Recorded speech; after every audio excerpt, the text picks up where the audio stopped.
Let's get started with our first news. Ciryl Gane is set to challenge Tom Aspinall for the UFC heavyweight title at UFC 321 next month. And leading into this massive opportunity, he took some time to reflect on his past losses to Jon Jones and Francis Ngannou. Gane has always been known as one of the most talented heavyweights in the division, but his journey hasn't been without its setbacks. When asked about those experiences, he admitted that the fight week pressure leading up to Francis was heavy. The media, the conferences, the constant attention, it all piled on. He remembered how overwhelming it felt when preparing to face Francis, saying it was so heavy and not easy at all. But in hindsight, he sees it as a valuable exercise because moments like that force a fighter to grow, to prepare not only physically but mentally for the chaos that comes with the spotlight. He even joked that if pressure could be turned into calories, he would have made weight for a featherweight fight that week. Interestingly, Gane said that the build-up to Jon Jones wasn't quite as heavy for him. The storytelling and the drama surrounding the Francis fight carried more weight, so by the time he faced Jon, things actually felt a little lighter. Of course, we all know how that fight turned out, but Gane insists the experience itself gave him something to take forward. He believes that heading into the next fight, especially with the belt on the line against Tom, it's going to be emotional. There's no doubt he feels more prepared now than ever before. And if you know Gane, you know he's not the type to lose his cool under pressure unless someone hides the last croissant at breakfast. Then it's war. When asked whether the last 2 years have been frustrating, particularly since the heavyweight division felt like it was stuck in neutral with Jon Jones out, Gane had a surprisingly calm answer. He admitted, yes, the division was at a bit of a stop, but he personally didn't feel too much frustration. He pointed out that he has already been through long periods without fights. During the pandemic, he spent a full year without stepping inside the octagon. Fights were canceled, opponents pulled out, and everything was uncertain. Yet through it all, he and his team stayed focused, stayed professional, and trusted the UFC to eventually give him the right opportunities. That patience has paid off, because now he's getting exactly what he wanted, a title fight against Tom Aspinall. Gane said he kept training, kept his mindset sharp, and never allowed frustration to take over. Instead of whining about delays, he turned them into motivation, and in classic Gane fashion, he reminded everyone that sometimes in this sport you just have to wait. You stay in the gym, stay in shape, and stay ready. After all, as he laughed, being frustrated doesn't burn calories, but training does. And if you're going to be mad, you might as well throw a few kicks while you're at it. Now with UFC 321 on the horizon, Gane is ready for the biggest opportunity of his career. He's taken his past losses, his patience during the downtime, and the lessons from those heavy moments, and he's channeling them all into this fight. He's not just walking into another title shot, he's walking in with experience, resilience, and maybe even a little extra cardio from stressing out about croissants. Move on to another news. The Fighting Nerds have been one of the most exciting groups to watch in the UFC, but recently, all 4 members went through the toughest stretch of their careers as they each took their first losses inside the octagon. Carlos Proes was the first to taste defeat, dropping a unanimous decision to Ian Gary. That loss stung, but he didn't let it define him. Instead, he bounced back in spectacular fashion, delivering a jaw-dropping spinning back elbow knockout over Jeff Neal, proving that setbacks can be the fuel for something great. Mauricio Ruffy also hit a rough patch when he was submitted by Benoit Saint-Denis. For a fighter known for his toughness and explosiveness, being forced to tap was a tough pill to swallow. Then there was Borralho, who dropped a unanimous decision to Nazartini Maval. For someone who has always prided himself on composure and skill, hearing those judges' scorecards read against him was a humbling moment. And finally, Jean Silva was stopped by TKO at the hands of Diego Lopes, a result that cut deep considering Silva's reputation as a dangerous striker. One by one, the Fighting Nerds faced the reality of defeat. After this string of losses, Borralho decided to step up and deliver a motivational speech to his brothers in arms. He reminded them that losses do not define a fighter's career. What defines a fighter is how they respond. He spoke with passion, pointing out that the greatest champions in MMA history have all stumbled, from legends who got knocked out to stars who were dominated in fights. Everyone has felt the sting of defeat. What separates the good from the great is resilience. Borralho's message was clear. Losses are not the end, they are lessons. He urged the team to keep their confidence, to stay committed, and to trust the process. He reminded them that the cage is a place where even the best can fall, but it's also the place where true warriors rise again. With intensity in his voice, he told them to embrace the pain, learn from it, and come back stronger. For the fighting nerds, this was more than just a pep talk. It was a reminder of who they are, a group of fighters who started together, win or lose, and who will keep pushing forward no matter what. Baralho's words lit a fire under them, and now with the sting of defeat behind them, the team is ready to turn those lessons into victories. Move on to another news. Diego Lopes has made it clear that he is more than willing to step in and fight Charles Oliveira on short notice. Right now, the situation surrounding UFC Rio is uncertain because Rafael Faz had to pull out of his scheduled fight with Charles due to injury. That left a massive gap on the card and plenty of fans wondering who could possibly step up against a former champion and one of the most dangerous fighters in the lightweight division. Lopes wasted no time in throwing his name into the mix. When asked about the opportunity, Lopes didn't hesitate. He said, "Of course, why not? Of course I'd accept, especially because Charles is a legend." The way he spoke carried absolute conviction. There wasn't a moment of doubt in his tone. Lopes made it very clear that if the UFC calls him to fight Oliveira, his answer will always be yes. He explained that he has never been the type to turn down a fight. For him, the chance to step inside the octagon against one of the sport's all-time greats is not something to second-guess. This mindset has been consistent with everything we've seen from Lopes since he entered the UFC. From day one, he's proven that he's not only skilled but also willing to take risks that others shy away from. For Lopes, a fight against Charles isn't just another matchup, it's an honor. He admires Oliveira's career, his championship reign, and the way he has earned respect across the MMA world. That's why he didn't hesitate to say, "If you think I'm the right guy to fight him and you call me, then definitely yes. No problem," without even thinking twice. What makes this even more compelling is that short-notice fights are not new territory for Lopes. He has already built a reputation as a fighter who can step in when needed, put on exciting performances, and capture the attention of fans. He thrives under pressure, and stepping in to face a legend like Oliveira on short notice is exactly the kind of challenge that fuels him. In a sport where many fighters are cautious about their opportunities, Lopes stands out by embracing the chaos.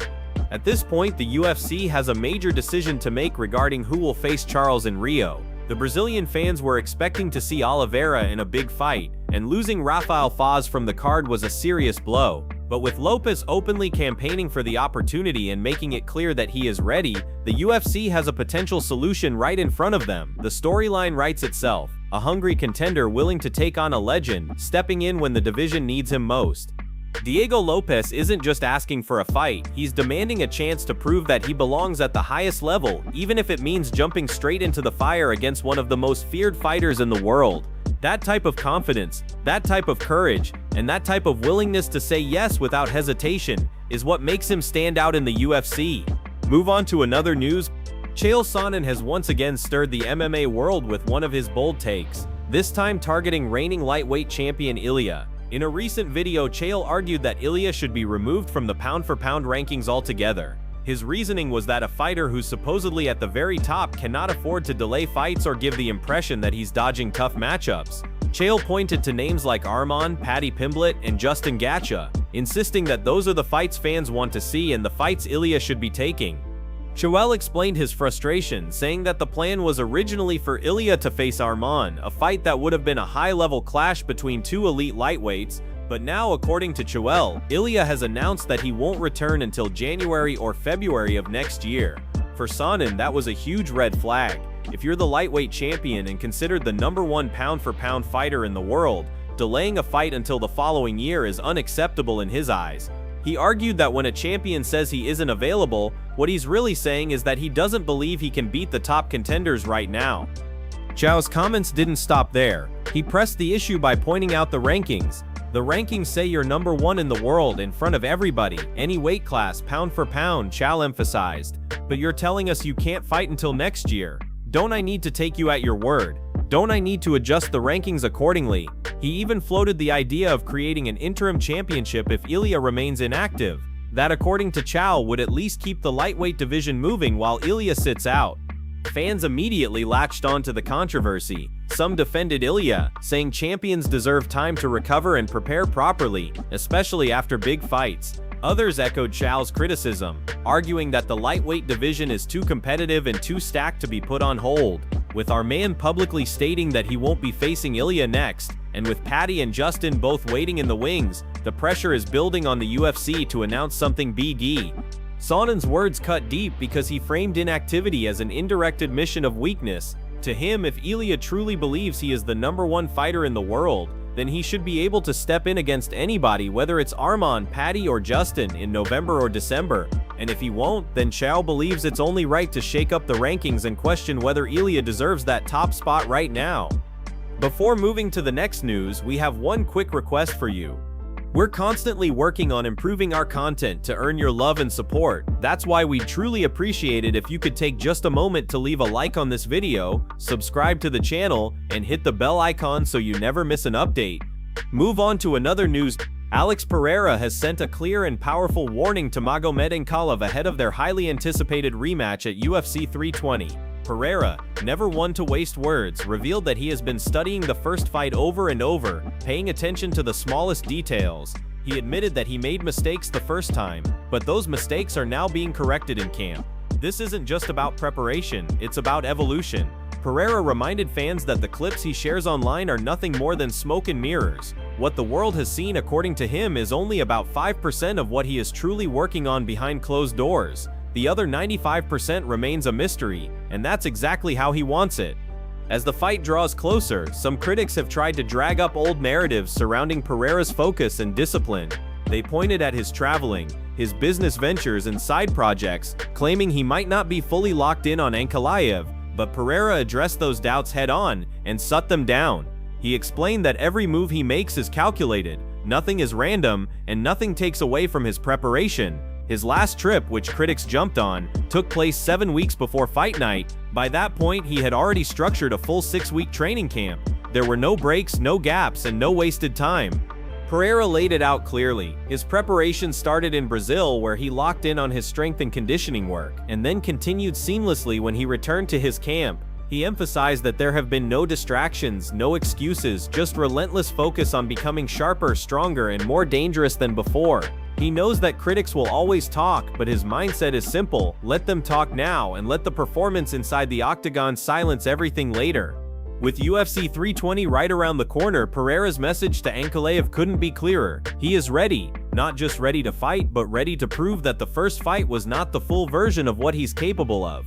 The mistakes he made have now turned into lessons, and those lessons have fueled his camp. He's locked in, motivated, and eager to remind everyone why he holds the reputation of being one of the most dangerous strikers in MMA history.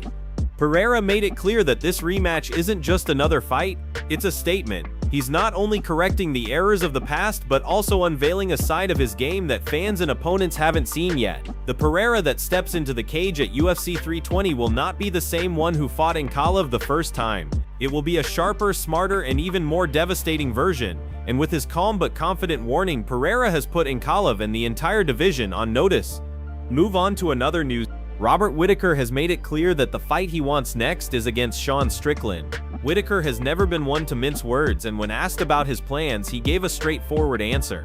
He said his goal is to fight in Sydney next February, and the opponent he's targeting is none other than Strickland. For Whittaker, this isn't just a random call-out. It's a matchup he has wanted for a long time, one that he believes makes perfect sense for both the fans and the division.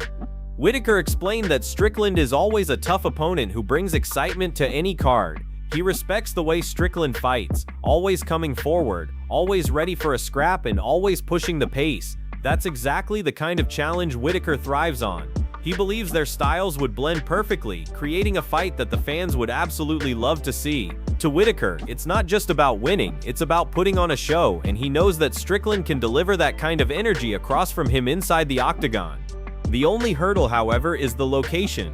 Whittaker wants the fight in Australia, ideally in Sydney, and that's where things might get complicated. He admitted openly that he doesn't think Strickland will want to make the trip all the way to Australia. It's not that Strickland isn't game for a fight, because if there's one thing fans know, Strickland never shies away from a challenge. The issue is more political. As Whittaker pointed out, Strickland doesn't exactly have the best relationship with the Australian government. There have been tensions in the past, and Whittaker isn't sure if Strickland would even be allowed in without issues. That being said, Whittaker isn't ruling it out. He knows the UFC has a way of making things happen when a fight makes sense, and he believes this fight does. Sydney has always been a special place for Whittaker, not just because it's home, but because the fans there bring an unmatched energy. He's fought in front of his people before, and he wants to do it again, especially against an opponent who brings the kind of heat that Strickland does. Whittaker sounded excited about the idea, and you can tell it's a fight he's truly passionate about. He's not chasing the easiest road, he's chasing the biggest fights, the ones that test him and the ones that fire up the crowd. Strickland fits that mold perfectly. Whittaker's message is simple. He wants Strickland next, he wants Sydney next, and he wants to make February a night that Australian MMA fans will never forget.